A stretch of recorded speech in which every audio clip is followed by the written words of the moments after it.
برنده ها و بازنده ها اهداف یکسانی دارن، اما چیزی که اونها رو از هم متمایز میکنه هدفشون نیست.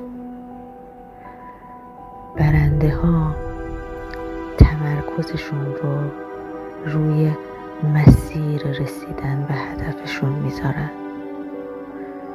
مسیر رسیدن به هدفشون رو زندگی میکنن، طراحی میکنن، عشق میکنن و پله پله جلو میرن.